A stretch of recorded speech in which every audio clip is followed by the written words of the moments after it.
Ahí te va un tema que me quita el sueño y te quiero un poquito en este video explicar por qué, tratarte de llevar de la mano, nos metemos juntos al tema y vamos a tratar de entender por qué todo esto es importante y relevante para nosotros. Ayer estaba escuchando un podcast en donde están hablando o teorizando, poniendo en la mesa varias respuestas a la pregunta ¿por qué el mundo no está haciendo un caos enorme por todo lo que salió del caso Jeffrey Epstein? ¿Por qué casi nadie está hablando del tema? ¿Por qué hay muy pocos medios que están cubriendo el progreso de la historia a través del tiempo? Porque es una historia viva, es una historia relevante, es una historia que todavía no concluye y que tiene que ver con el mundo en el que vivimos, pero más importante con el mundo en el que van a vivir nuestros hijos y sus hijos. Entonces la pregunta es, ¿por qué hay que tratar de entender a la sociedad o a la psicología individual funcionando en sociedad? Y por un lado la respuesta era, porque hay muchas personas que no se sienten capaces de investigar por sí mismas y separar la basura de la verdad, separar la desinformación de la información. Y al mismo tiempo hay muchas personas que se están esperando a que los medios oficiales informen a la sociedad lo que es real y lo que no es real. Hay muchas personas que dicen, yo no me voy a perder en la teoría conspiracional y yo no me voy a ser la persona que tiene que decidir si tengo que creer o no creer en la información que estoy viendo en redes sociales, por decirte un ejemplo. Mejor me espero a que los medios masivos de información, que considero que tienen cierta autoridad y credibilidad, me den todo ya digerido. Y entonces la otra persona que estaba en el podcast dijo, sí, hay mucho de eso, pero la respuesta principal no es esa. La respuesta principal es que hay una programación, hay una agenda de hipnotización que nos tiene hipnotizados, programados, creyendo una cosa que es mentira para que nos podamos sentir seguros en el mundo en el que vivimos. Y yo sé que a mucha gente esto le puede sonar como una total locura, especialmente si nunca has investigado sobre las estrategias o las metodologías que están detrás de la manipulación de la percepción social y la ingeniería de la realidad. Hay mucho dinero y mucha filosofía y mucha estrategia invertida y infraestructura gubernamental, pero también afuera del poder gubernamental, en los organismos sin fines de lucro, en los organismos internacionales que a veces operan hasta por encima de los marcos institucionales y las constituciones de ciertos países, como por ejemplo la ONU. O como por ejemplo la Organización Mundial de la Salud. Hubo un caso famoso durante la pandemia con el tratado de emergencia, de respuesta a la emergencia de una situación de crisis de salud. A lo que quiero llegar es que hay muchos mecanismos por los cuales somos manipulados. Y hay muchos ejemplos de esto en la historia de la humanidad que podemos aprender, podemos investigar. Está ahí la información. Pero lo que no es tan fácil ver es cómo esto está jugando actualmente, hoy en día, en noticias del mundo o cosas que están sucediendo en la geopolítica mundial que nos afectan directamente. Uno de los métodos o los marcos a través de los cuales se realiza esta ingeniería social o manipulación de las masas es la metodología de evento, respuesta, resultado. ¿Qué significa esto de evento, respuesta, resultado? Digamos que yo quiero llegar a un resultado específico. El resultado va a ser consecuencia de la suma de un evento que sucede más la respuesta de la población que experimenta el evento. La clave aquí está en que yo puedo hacer una predicción de cuál es la respuesta que me va a llevar a este resultado y entonces puedo diseñar el evento. Vamos a poner un ejemplo. Digamos que yo quiero crear una tecnocracia de un gran hermano, de una vigilancia centralizada y controlada por el gobierno. Por supuesto que la gente que está consciente de la libertad individual, la libertad de expresión y los riesgos de una tecnocracia de vigilancia se va a oponer a eso. ¿Cómo puedo yo generar un evento que haga que la misma población me pida la vigilancia? Si puedo diseñar eventos que hagan que la población se sienta débil, en peligro, al borde de un cambio profundo, entonces tal vez puedo lograr que la población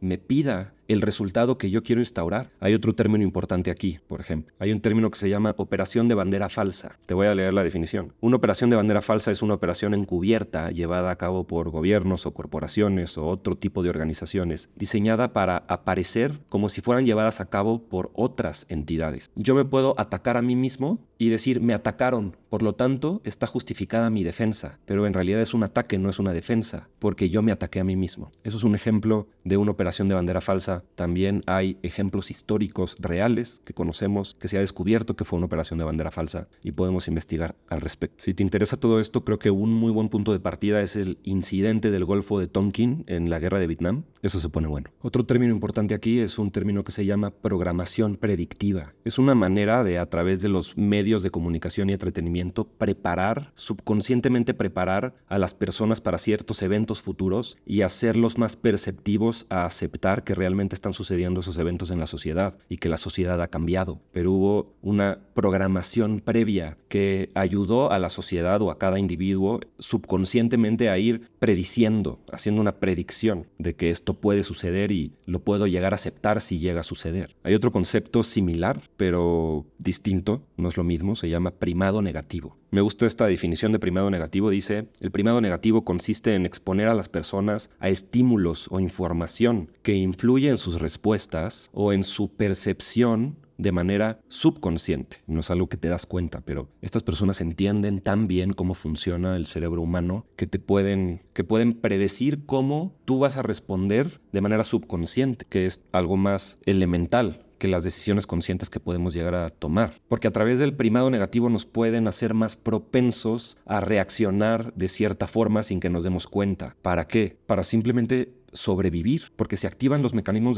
de supervivencia del cerebro y la mayoría de las personas reaccionan desde el miedo. No toman una decisión consciente viendo la foto completa de todas las posibilidades, sino siento miedo, tengo que sobrevivir y entonces desde lo que ya está programado en mi comportamiento voy a reaccionar. Y resulta que eso se puede predecir, se puede controlar, se puede diseñar, implementar y echar a andar para propagar otro tipo de agenda. Esto es la ingeniería social. También existe la burla de desacreditación. También se le puede llamar estigmatización o metodología de polarización. Si yo me burlo de la verdad, entonces otras personas que no conocen la verdad van a pensar que la verdad es ridícula, porque una persona en la que yo confío se está burlando de la verdad. Si yo confío mucho en una persona, por ejemplo, en un influencer o en la persona que me da las noticias en mi canal de noticias favorito, y esa persona se está burlando de una noticia, yo inmediatamente, por la confianza o la falacia de autoridad que tengo en esa persona, voy a pensar que esa noticia es falsa y es ridículo creer en esa noticia, porque una persona en la que yo confío está ridiculizando o se está burlando de la noticia. Y esto se utiliza para causar polarización o para causar un estigma en una noticia. Desde mi punto de vista, el ejemplo más importante y también más evidente de esto es el caso de Pizzagate. Actualmente, si tú buscas Pizzagate,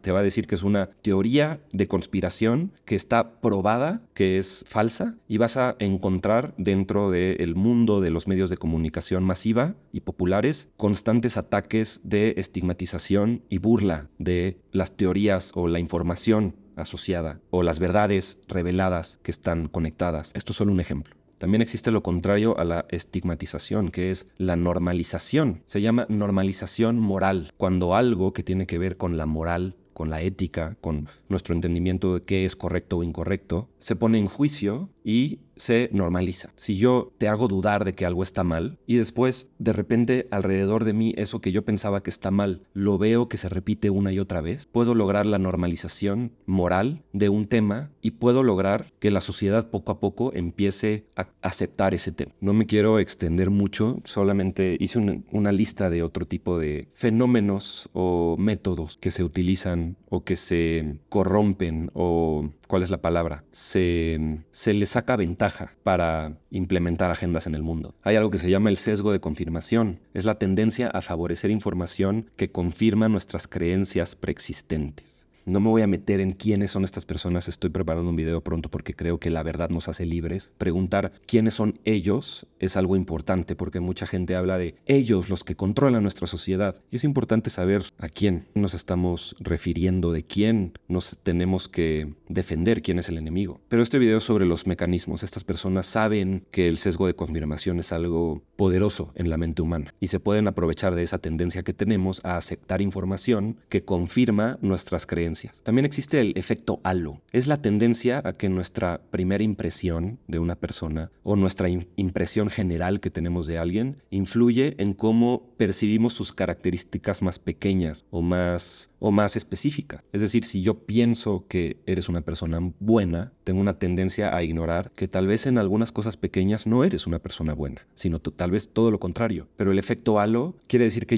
como yo confío en ti en general, también voy a confiar en ti en lo particular. Y si desconfío en ti en general, voy a desconfiar en ti en lo particular también. Por eso, si los medios de comunicación pueden fabricar una imagen negativa de una persona, se puede generar un efecto dominó en donde toda la sociedad empieza a desconfiar de esa persona, aunque sean falsas las acusaciones que se hicieron sobre esa persona. También hay algo que se llama el efecto anclaje, que tiene que ver mucho con este fenómeno. Tenemos una tendencia a confiar demasiado en la primera información que nos llega sobre un tema, o la primera noticia que recibimos es más importante cuando estamos contemplando tomar una decisión. Es un sesgo que se llama el efecto anclaje. Lo primero de lo que me enteré va a tener más fuerza sobre lo que voy a terminar creyendo. Y esto se combina con el efecto arrastre, que se define como la tendencia a hacer o creer cosas porque muchas otras personas las hacen o las creen. Entonces, si yo puedo utilizar el efecto halo y después el efecto anclaje, por consecuencia sigue el efecto arrastre, que muchas otras personas, como ya hay personas que están creyendo y se está popularizando esta mentira, muchas otras personas también van a creer por consecuencia. Entonces, estos solo son algunos de los métodos, las técnicas, los conceptos más comunes que se utilizan en el mundo del control mental, en el mundo de la manipulación de la percepción social. Te quiero compartir otros conceptos. Propaganda es el uso de mensajes sesgados o engañosos para influir en la opinión pública. Ahí un dato muy importante es la conexión del creador o uno de los fundadores de Netflix con el padre de la propaganda, Edward Bernays. Por supuesto, la famosa desinformación. Planto información falsa en un mundo donde hay información verdadera para que con el pedacito de desinformación se pueda desacreditar todo lo verdadero que existe ahí. Es difusión intencionada de información falsa para confundir o para manipular. Y por último, hay un término que se llama el efecto de la tercera persona. Te lo quiero definir. Es la creencia de que los demás son más susceptibles a la manipulación que uno mismo. Es creer, yo no puedo ser manipulado. Yo verdaderamente soy inteligente. Yo verdaderamente sé distinguir entre una mentira y una verdad. Son los otros los que pueden caer en este tipo de trampas, yo no. Ese, desde mi punto de vista, es el sesgo más importante del que nos tenemos que cuidar. Cuando pensamos que estamos en lo correcto, cuando pensamos y tenemos total confianza o total convicción, una fe ciega en que no hay manera de que yo esté equivocado. Y este es uno de los principales sesgos por los cuales la ingeniería social, el control mental masivo, funciona. Existe, está ocurriendo actualmente en nuestra sociedad y hay un velo de la ilusión que a millones de personas no les deja ver la realidad como es y no les deja ajustar su comportamiento para salir de la esclavitud a la libertad, de la oscuridad a la luz. Y es porque hay fuerzas, hay agendas, hay dinero puesto en acción para que permanezcamos ignorantes en la oscuridad, para que no podamos ver la verdad. Hay realmente un teatro que se financia con millones de dólares todos los días para que no podamos identificar el teatro. Es un teatro autoabsorbente, inmersivo, que hace que se te olvide que estás en una obra de teatro y a través de ese teatro se manipula el comportamiento de la gente y se convierte un individuo libre en un alma esclavizada sirviendo la granja de energía humana. No tengo otras palabras para explicarlo. Sé que muchos de ustedes van a pensar que me estoy poniendo demasiado conspiracional, pero la verdad nos hace libres. No hay libertad sin verdad. Y el inicio del cambio es la revelación de la verdad. Y hay un luto social que está esperando a suceder, que tarde o temprano va a suceder. Cuando el momentum de cada vez más personas hablando de esto y compartiendo la información y revelando o distribuyendo, multiplicando los nodos de distribución de la información que crea conciencia, que hace que la gente se dé cuenta de cuál es la verdadera realidad y no la realidad del teatro sobrepuesto en la realidad. Y te quiero dejar con ciertos puntos de investigación porque sé que esto puede ser algo que mete a mucha gente en un punto en donde dices, bueno, yo no sabía de todo esto, ¿cómo puedo saber más o cómo puedo encontrar encontrar mi lugar en el entendimiento de todo esto, para mí investigar sobre estos temas fue importante. El proyecto MK Ultra de la CIA, que de hecho es un manual desclasificado de control mental, que puedes leer y informarte de las técnicas de manipulación y control mental basados en trauma, muchas de estas, basadas en violencia y trauma, que ha utilizado y sigue utilizando la CIA actualmente. Creo que estos documentos son la punta del iceberg y son algunas de las evidencias irrefutables que nos apuntan a que agencias gubernamentales, los gobiernos del mundo y también otros grupos, por decirte uno, el grupo Bilderberg, utilizan este tipo de metodologías que están estudiadas, están sistematizadas y han sido probadas y refinadas a través de los años para implementar operaciones psicológicas y técnicas de manipulación social en ciudadanos libres. Esto se ha hecho una y otra vez a lo largo de la historia y definitivamente creo que es parte de por qué estamos programados para aceptar y vivir con cierto grado de maldad, de oscuridad, que debería de ser el 1% de eso suficiente para que todos estuviéramos cambiando el mundo en las calles o haciendo algún tipo de movimiento masivo, pero no está pasando aún. ¿Por qué? Definitivamente creo que porque todos estos métodos están en juego constantemente todo el tiempo de distintas maneras en distintos niveles y es un proceso lento el despertar social. Pero al final, como dicen en México, la caca flota y la verdad no necesita que la defendamos. Tarde o temprano, la verdad gana, pero es una cuestión de tiempo. ¿Qué tanto tiempo vamos a permanecer en esta oscuridad? Es algo que me interesa y que te invito a que sigamos juntos en este canal explorando, porque de nuevo, no se trata de querer saber estas cosas por morbo, se trata de una verdad simple y contundente. La verdad nos hace libres.